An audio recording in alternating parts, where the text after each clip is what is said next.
اپنے حال پہ ہنستا دیکھ رہے ہیں آج زمانوں کو، تو نہ کرے تو کون آباد کرے اب ان ویرانوں کو، ابر کرم۔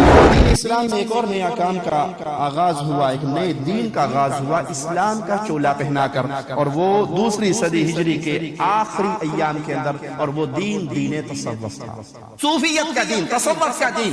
اس کی بنیاد پیارے حبیب صلی اللہ علیہ وسلم کی زندگی میں نہیں، صحابہ کرام کی زندگی میں نہیں، بلکہ دوسری صدی ہجری کے آخر ایام کے اندر اس کی ابتدا ہوتی ہے۔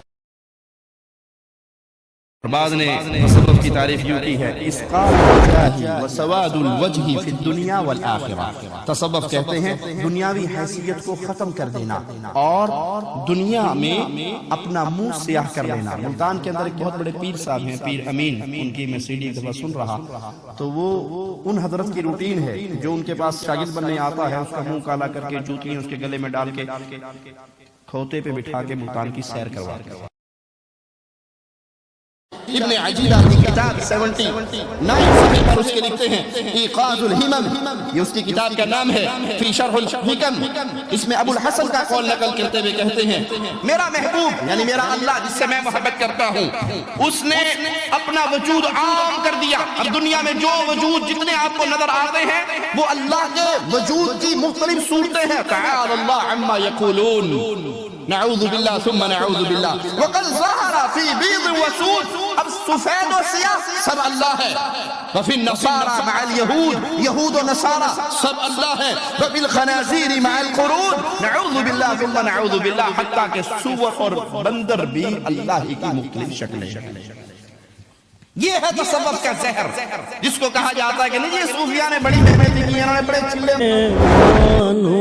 کو سو سو روگ لگا بیٹھے ہیں اپنی نازک جانوں کو، یا اللہ بھلا بیٹھے ہیں ہم اپنے پیمانوں کو، سو سو روگ لگا بیٹھے ہیں اپنی نازک جانوں کو۔ السلام علیکم ورحمۃ اللہ وبرکاتہ۔ ان الحمد للہ نحمده ونصلي على رسوله الكريم۔ اعوذ باللہ من الشیطان الرجیم، بسم اللہ الرحمن الرحیم۔ قل هو اللہ احد اللہ الصمد لم یلد ولم یولد ولم یکن له کفوا احد۔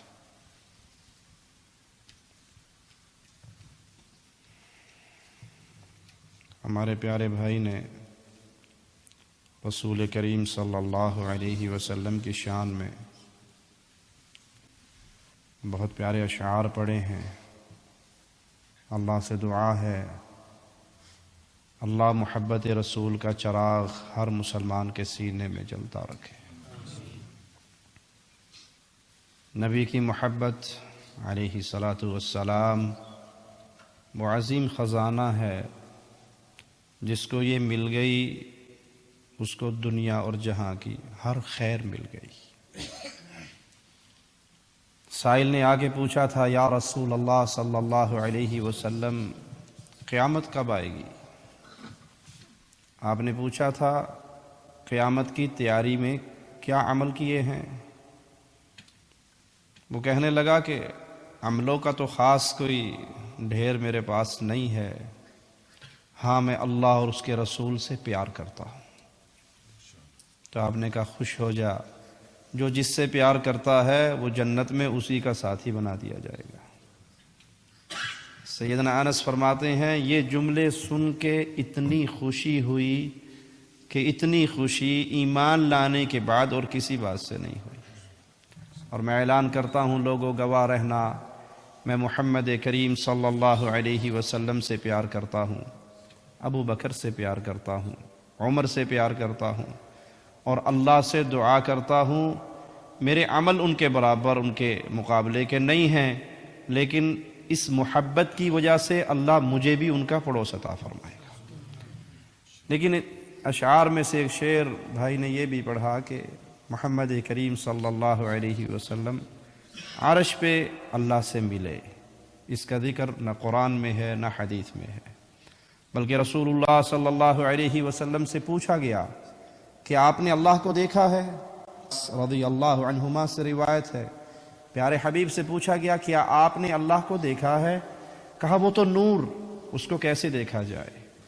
تو رسول کریم صلی اللہ علیہ وسلم عرش پہ گئے، کسی صحیح حدیث میں اس کی بھی صراحت نہیں، اللہ لے گیا اپنے نبی کو جہاں تک میرے مولا نے چاہا وہاں تک لے گیا، اور جو عطا فرمانا تھا میرے رب نے عطا فرمایا۔ لیکن یہ جو قصہ عوام الناس میں مشہور ہو گیا کہ اللہ کے نبی صلی اللہ علیہ وسلم عرش پہ گئے، 70,000 نور کے پردوں کو ہٹا دیا گیا اور آپ آمنے سامنے بیٹھ گئے اور بالکل قریب ہو گئے، یہ من گھڑت قصہ ہے جس کی صحیح حدیث سے ہمیں کوئی دلیل نہیں ملتی۔ پیارے بھائیوں، یہ دین اسلام اللہ مالک کا اپنی مخلوق کی طرف بھیجا ہوا آخری دین ہے۔ محمد کریم صلی اللہ علیہ وسلم دنیا میں بھیجے جانے والے آخری رسول ہیں، آپ کے بعد کوئی نبی نہیں، اور امت محمدیہ کے بعد کوئی امت نہیں۔ ہمارے حبیب علیہ الصلاۃ والسلام آخری رسول، آپ کی امت آخری امت۔ شیطان جس کو جنت سے نکالا گیا،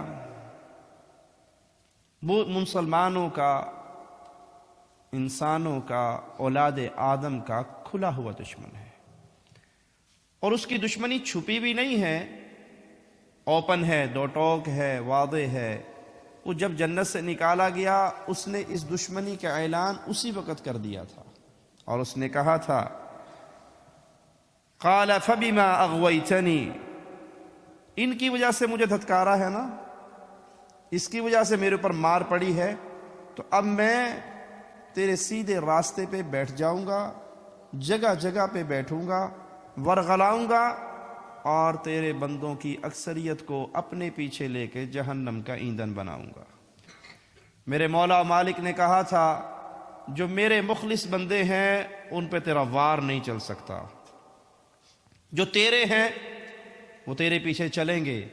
اللہ سے دعا ہے اے مالک، تیرے بندے آج تیرے گھر میں بیٹھ کے تجھ سے سوالی ہیں، ہمیں ان میں شامل فرما دے جو تیرے مخلص بندے شیطان کے وار سے محفوظ رہیں گے۔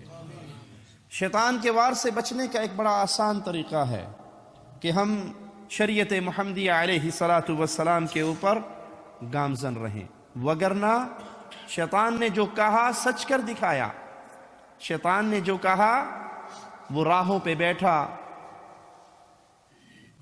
شیطان اگر شیطان کے روپ میں بیٹھے کوئی اس کے پیچھے چلے گا؟ شیطان اوریجنل شکل میں آ کے کہے کہ میرے پیچھے چلو، اس کی بات کون مانے گا؟ شیطان نے روپ دھارے ہیں، شکلیں بنائی ہیں، جیسے رسول اللہ صلی اللہ علیہ وسلم اپنے اصحاب کو سکھانے کے لیے ایک لائن لگاتے ہیں، اس کے سائیڈوں پہ ترچھی لائنیں لگاتے ہیں، اور پھر کہتے ہیں یہ سیدھی لائن، یہ سیدھا راستہ، یہ صراط مستقیم، یہ میرا راستہ ہے۔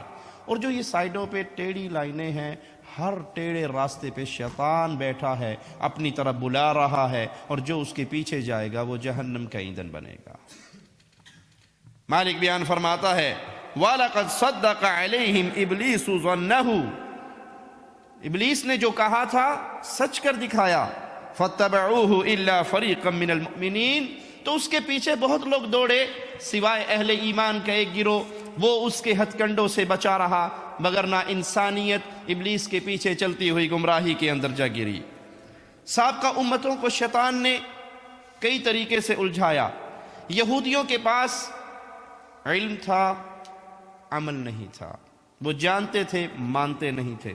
رسول اللہ صلی اللہ علیہ وسلم کو جب خبر ہوئی ایک یہودی بچے کے مرنے کی، آپ اس کے گھر میں گئے، اس کے سرہانے کھڑے ہوئے کہا یا غلام قل لا الہ الا اللہ۔ اس نے اپنے یہودی بابا کو دیکھا، اس کے باپ نے کہا کہہ دے جو ابو القاسم نے کہا ہے۔ کیوں؟ وہ جانتا تھا حسد کی بنیاد پہ، غم و غصے کی بنیاد پہ، تعصب کی بنیاد پہ، قومیت کی بنیاد پہ حق کو ٹھکرانے والے، لیکن جانتے تھے کہ حق یہی ہے، کہہ دے جو ابو القاسم نے کہا۔ اس نے کہا اشہد ان لا الہ الا اللہ واشہد ان محمد رسول اللہ صلی اللہ علیہ وسلم۔ گھر سے نکلتے ہیں، چہرہ پھول کی طرح کھلا اٹھا ہے اور کہہ رہے ہیں اللہ کا شکر ہے ایک جان میرے ذریعے میرے رب نے جہنم سے اور آزاد کر دی۔ وہ جانتے تھے لیکن عمل نہیں کرتے تھے۔ نصارہ اپنی طرف سے اعمال تراش لیتے تھے، اللہ کی طرف سے آئی ہوئی دلیل کے بغیر اپنی مرضی سے کہ یہ کام اچھا ہے، اور اس عمل کے پیچھے دوڑتے تھے۔ رسول اللہ صلی اللہ علیہ وسلم نے فرمایا اسلام کی کڑیاں ایک ایک کر کے ٹوٹنا شروع ہوں گی۔ اسلام کی کڑیاں ایک کے بعد ایک اور ایک کے بعد ایک ٹوٹیں گی۔ سب سے پہلے جو کڑی ٹوٹے گی وہ اللہ کی شریعت کے مطابق فیصلے نہیں کیے جائیں گے۔ اور اللہ محفوظ فرمائے آج اکثریت مسلمانوں کی فیصلہ کرتے ہوئے مالک کے کلام کو چھوڑ کر لوگوں کے بنائے ہوئے ہاتھوں کے قوانین کے مطابق اپنے فیصلے کرواتے ہیں۔ جرگے کا یہ فیصلہ ہے، پنچایت کا یہ فیصلہ ہے، قوم کا یہ فیصلہ ہے، عدالتوں کا یہ فیصلہ ہے، قرآن حکیم کا فیصلہ وہ منظور نہیں ہے، شریعت اسلامیہ کا فیصلہ منظور نہیں ہے۔ یہ رونا کسی کا کیا روئیں، کلمہ پڑھنے والوں کی اپنی اکثریت کا یہ حال ہے۔ انہیں حل بتایا جائے کہ آپ کے اس جھگڑے کا حل اللہ کی کتاب میں یہ ہے، سنت رسول اللہ صلی اللہ علیہ وسلم میں یہ ہے، کہیں گے جی ٹھیک ہے لیکن ہم نے فیصلہ وہیں پہ جا کے کروانا ہے جہاں پہ کتاب اللہ اور سنت رسول اللہ کے مطابق نہیں بلکہ انگریزوں کے بنائے ہوئے یا اسمبلیوں کے بنائے ہوئے یا جرگوں کے بنائے ہوئے اپنے ہاتھوں کے تراشے ہوئے قانون کے مطابق فیصلہ کرتا ہے۔ یہ پیارے حبیب کی بتائی ہوئی خبر ہے کہ سب سے پہلے اسلام کی جو کڑی ٹوٹے گی وہ فیصلے اللہ کے حکم کے مطابق نہیں بلکہ لوگوں کے ہاتھوں کے تراشے ہوئے قوانین کے مطابق ہوں گے۔ اور آخر میں جو کڑی ٹوٹے گی وہ نماز کی کڑی ہوگی، اور آج یہ بھی ٹوٹ گئی۔ مسلمانوں کی اکثریت نمازوں سے غافل ہے۔ اسلام کا دعویٰ ہے، دین کا دعویٰ ہے۔ آج ایک صاحب سے ہماری عصر کے بعد ملاقات ہوئی، ان کی گفتگو، اس گفتگو کو آپ سنیں تو لگے گا جیسے پورے مسلمانوں کا سب سے بڑا غم اسی کے دل میں ہے۔ انہوں نے کہا جی آج اللہ کی حکومت قائم نہیں ہے، خلافت کا نظام ہونا چاہیے، اللہ کی حکومت غالب ہونی چاہیے، فلاں ہونا چاہیے، وہ بادشاہی نظام ایسا ہے، اس ملک کا نظام ایسا ہے، اس ملک کا نظام ایسا ہے۔ میں ان کو سمجھاتا رہا کہ مسلمانوں پہ ضروری ہے کہ وہ اپنی حیثیت کے مطابق اللہ کی شریعت کا پیغام پہنچاتے رہیں۔ اتنے میں عصر کا وقت ہو گیا۔ میں نے کہا آئیے اٹھے نماز پڑھتے ہیں۔ کہا میرے تو کپڑے ٹھیک ہوئے نہیں جی، میں نہیں پڑھنی، تسی پڑھ لو۔ اس کی گفتگو سنیں تو شاید پوری خلافت اسلامیہ کا غم اسی کے دل میں سمایا ہوا ہے، اور نماز کا وقت ہوا تو کہا جی وہ انشاءاللہ پھر صحیح اسی نماز پھر پڑھیں گے۔ پیارے نبی صلی اللہ علیہ وسلم نے سچ فرمایا کہ پھر آخری کڑی جب دین کی ٹوٹے گی وہ نماز کی کڑی ہوگی۔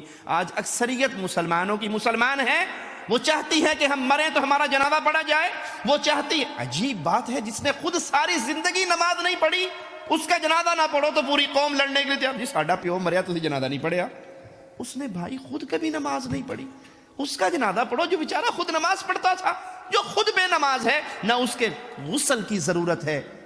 میں دلائل کی بنیاد پہ کہہ رہا ہوں، جذبات کی بنیاد پہ نہیں۔ جو مستقل نماز کا تارک ہے، نہ اس کے لاشے کو غسل دینا چاہیے، نہ اس کی لاش کو کفن دینا چاہیے، نہ اس کی لاش کا جنازہ پڑھنا چاہیے۔ جیسے کہ مردار کو زمین میں پھینک کے مٹی ڈال دیتے ہو، بے نماز کا حق شریعت محمدیہ میں یہ ہے، اس کو اس طرح مٹی کے حوالے کر دو جس نے خود کبھی رب کے سامنے سر نہیں جھکایا۔ اب مرنے کے بعد آپ کہہ رہے ہو اللہم اغفر لہ وارحمہ، اس کو کیا حق ہے کہ اس کا جنازہ ادا کیا جائے؟ پیارے نبی نے فرمایا آخری کڑی جو ٹوٹے گی وہ نماز کی کڑی ہوگی۔ صحیح مسلم میں پیارے نبی صلی اللہ علیہ وسلم کا یہ فرمان ہے، اصحابی، میرے صحابہ، میرے ساتھی، میرا گروہ، وہ آپ کے لیے ڈھال ہے، امت کے لیے ڈھال ہے۔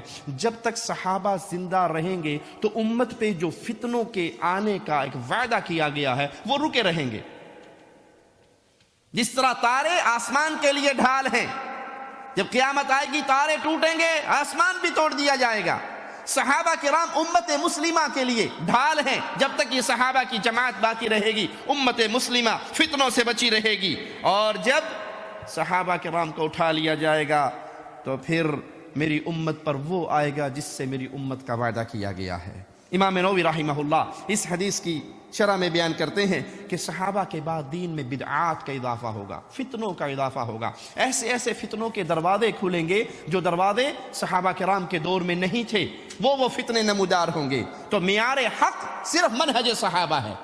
اگر آج کوئی یہ چاہے کہ میں حق کو پالوں تو اس کو لوٹنا پڑے گا ابو بکر، عمر، عثمان، علی، طلحہ، زبیر، سعد، سعید رضوان اللہ علیہم اجمعین کے منہج کی طرف دیکھنا پڑے گا۔ ہر مسئلے میں، وہ کائنات کا کوئی مسئلہ ہو، اگر اس مسئلے کا تعلق شریعت محمدیہ سے ہے، اس مسئلے کا تعلق ثواب سے ہے، اس مسئلے کا تعلق اللہ کی رضا سے ہے، تو ثواب میں سب سے زیادہ حریص محمد کے صحابہ تھے صلی اللہ علیہ وسلم۔ وہ عید میلاد کا مسئلہ ہو یا ختم شریف کا مسئلہ ہو، دیکھنا پڑے گا صحابہ کرام کی زندگی میں یہ میلاد کا مہینہ آیا، میرے پیارے نبی کی پیدائش کا مہینہ آیا، کیا صحابہ نے چراغاں کیے، کیا آپ نے جلوس نکالے، کیا آپ نے جلسے کیے، کیا آپ نے بیت اللہ کے ماڈل بنا کر جانوروں کے اوپر اونٹوں پہ رکھ کے مدینہ شریف اور مکہ میں گھمائے؟ کیا اصحاب بدر نے یہ عمل کیا؟ کیوں؟ مالک اعلان کر رہا ہے اگر تم ایمان لے کر آؤ جیسے محمد کے صحابہ ایمان لے کر آئے، فقد اہتدوا، پھر تم ہدایت یافتہ ہو، پھر تمہارے لیے کہا جائے گا کہ یہ راہ ہدایت کا راہی ہے، کہ یہ اس راستے پہ چلے ہیں جس راستے پہ اصحاب رسول اللہ صلی اللہ علیہ وسلم چلے۔ لوگ دلیل دیتے ہیں جی کہ آپ تو ویسے سختی کرتے ہیں، کیا خیال ہے؟ صحابہ نے مسجدوں میں ہیٹر لگائے تھے، صحابہ نے مسجد میں کارپیٹ بچھائے تھے، صحابہ نے کی مسجد کی جو چھتیں تھی وہ کنکریٹ کی تھی، صحابہ کی مسجدوں میں یہ لکڑی کا کام ہوا تھا، تو آپ پھر یہ مسجد میں کیوں کرتے ہیں؟ ہم کہتے ہیں بھائی جس عمل کی بنیاد پہ اجر و ثواب کی امید رکھی جائے اس کو دین سمجھ کے، عبادت سمجھ کے وہ دیکھنا پڑے گا اصحاب رسول اللہ صلی اللہ علیہ وسلم کی زندگی کی طرف۔ ہمارے علماء نے کبھی یہ فتویٰ نہیں دیا کہ کارپٹ والی مسجد میں نماز پڑھو گے تو ایک نماز آپ کو 49 کروڑ کا ثواب ملے گا، اور کچی مسجد میں اگر نماز پڑھا تو ایک نماز کا ایک ہی ثواب ملے گا۔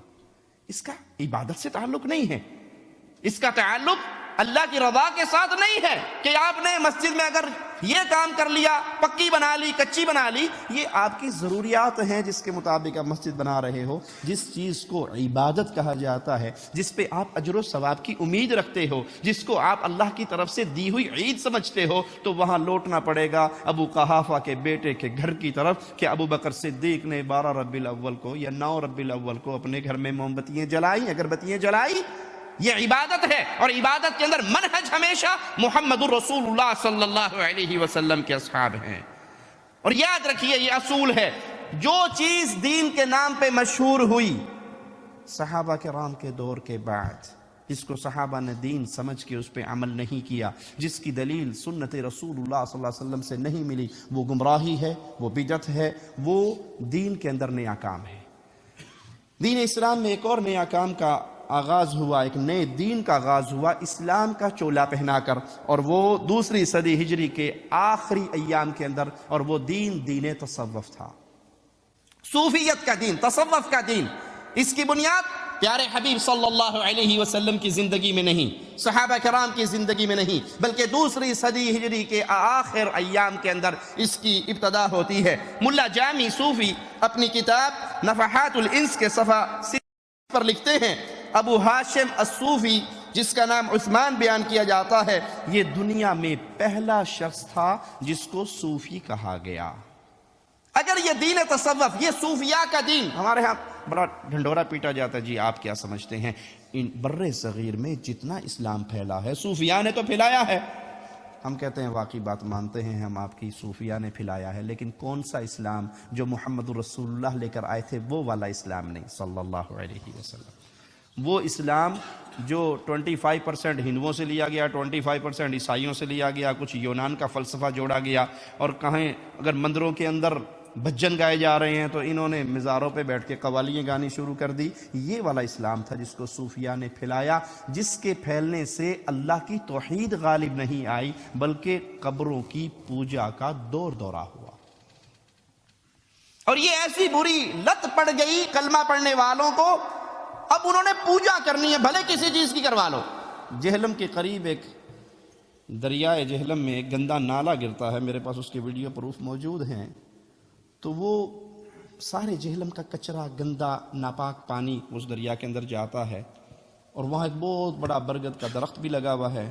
پوجنے والوں کو موقع مل گیا، اس درخت کے ساتھ انہوں نے کپڑے لٹکا لیے اور اس کی پوجا شروع ہو گئی، ساتھ ایک قبر بھی بن گئی۔ اب وہ چھوٹے چھوٹے غسل خانے وداؤٹ ڈور، گیٹ نہیں ہے ان کا، چھوٹے چھوٹے ٹیڑھے ٹیڑھے غسل خانے بنائے ہیں، میرے موبائل میں ویڈیو ہے، جو دیکھنا چاہے دکھا سکتا ہوں۔ اس گندے کچرے والے پانی میں، ناپاک پانی میں آ کے نہاتے ہیں، اور پھر ان غسل خانوں میں گھس کے صاف پانی سے نہاتے ہیں، اور سمجھتے ہیں کہ جی ماشاءاللہ ماشاءاللہ کرامتاں ہی پیر صاحب دی ہیں، انہاں نے جڑا ایتھے نہاندا کھرک مک جاندی ہے۔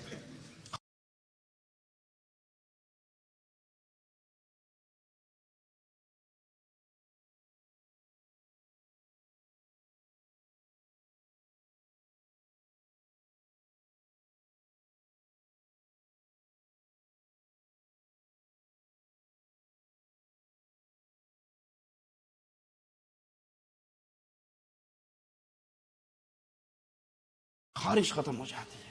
ارے بھائی تو اپنے گھر کی گندگی اٹھا کے مل لے گا تو شاید اس سے بھی خارش ختم ہو جائے گی۔ اس میں پیر کی کرامت کا چکر نہیں ہے، وہ گندا پانی ہے جس میں جا کے بعض بیماریاں ختم ہو جاتی ہیں اور اس سے ڈبل بیماریاں لگ بھی جاتی ہیں۔ یہ وہ اسلام ہے جس کو صوفیاء نے پھیلایا، جس کے اندر اللہ کی توحید نہیں ہے۔ اہل ایمان پیارے نبی کے دور میں، نبی کریم صلی اللہ علیہ وسلم کے بعد اصحاب رسول اللہ کے دور میں کسی قبر کو پختہ بنا کے کسی صحابی رسول نے نہ اس کا طواف کیا، نہ وہاں پہ کپڑے ٹانگے، نہ وہاں پہ سبز چادریاں چڑھائی۔ ارے آپ تو پوجنے کے لیے اوروں کو ڈھونڈتے ہیں، مجھے بتائیے سیدنا امیر حمزہ سے پیاری قبر کس کی ہوگی، جس کو پیارے نبی صلی اللہ علیہ وسلم نے فرمایا تھا میرا چچا یہ حمزہ یہ سید الشہداء ہے، قیامت تک اللہ کے لیے جتنے مارے جائیں گے، شہید ہوں گے، سارے شہیدوں کی سرداری میں آج اپنے چچا حمزہ کے سر پہ وہ تاج سجا رہا ہوں۔ کیا سیدنا امیر حمزہ کی قبر پختہ ہوئی؟ کیا چادر چڑھی؟ کیا دیے جلے؟ کیا وہاں پہ کوئی سبز ٹہنیاں لگی؟ کیا ہوا؟ یہ ہے دین محمد صلی اللہ علیہ وسلم، دین تصوف جو پیارے اصحاب رسول صلی اللہ علیہ وسلم کے بعد شروع ہوا۔ آئیے اس دین تصوف کی کچھ تعریفات کو اپنے سامنے رکھتے ہیں۔ القشیری، ابو القاسم القشیری تصوف کی تعریف میں لکھتے ہیں کہ جنید بغدادی کہتے ہیں ذکر مع اجتماع، صوفی کون ہوتا ہے؟ تصوف کیا ہے؟ اجتماعی ذکر کرنا۔ آپ نے دیکھا ہوگا انڈیا پاکستان کے اندر اجتماعی ذکر لائٹیں بند کر کے، شاید آپ کے یو کے میں بھی کہیں ہوتا ہو، وہ لائٹیں بند ہو جاتی ہیں اور اندھیرا کب کر کے وہ یہ کیا ہے جی لا الہ، یہ کیا ہے الا اللہ، وہ رات کو بیٹھ کے سر لگتے ہیں لا الہ الا اللہ، کہتے زبان نہیں ہلانی، ساڑھا دل جاری ہوندہ ہے، اور وہ اللہ کی قسم اتنی زور سے بندہ 10 دفعہ ویسے ہی سر مارے تو بندہ ٹون ہو جاندہ ہے۔ وہ کہتے جی بس تصوراتی ایئر لائن کے ذریعے ہم مدینے بھی پہنچ گئے، اور جناب یہ فلاں بزرگ نظر آ گئے، یہ فلاں بابا جی نظر آ گئے، اور وہ اندھیرے چل رہے ہیں اور لائٹیں بند ہیں اور سانس سے ہوں شوں شانس شڑپ چل رہا ہے۔ ترقی ہوتے ہوتے ایک سلسلہ سیفیہ نکلا، انہوں نے کہا جی سانس سے ذکر یہ بھی ذرا اوکھا کام ہے، سانس ہے نا کرنا پڑے گا، دل پہ ضرب مارنی پڑے گی، وہ صرف انگل کا اشارہ کرتا ہے۔ پیر سیفی صاحب صرف انگلی کا اشارہ کرتے ہیں، اور وہ انگلی کے اشارے سے ہی بندے کانپنا شروع ہو جاتے ہیں، قمیضیں اتر جاتی ہیں، ٹوپیاں گر جاتی ہیں، پگڑیاں کھل جاتی ہیں، اور پوری مسجد کے اندر جیسے کوئی میچ ہو رہا ہے فٹ بال پکڑنے کا، اور وہ میچ کھیلا جاتا ہے۔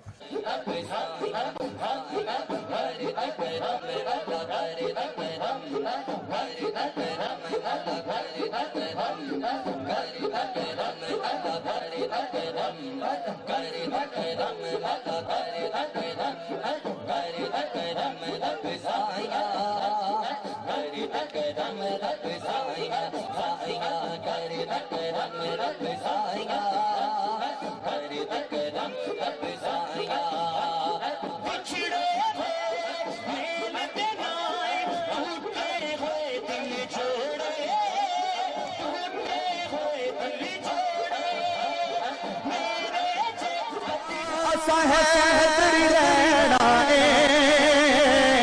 سارے دریا، تیری رہنا دم دم ہر ویلے، علی علی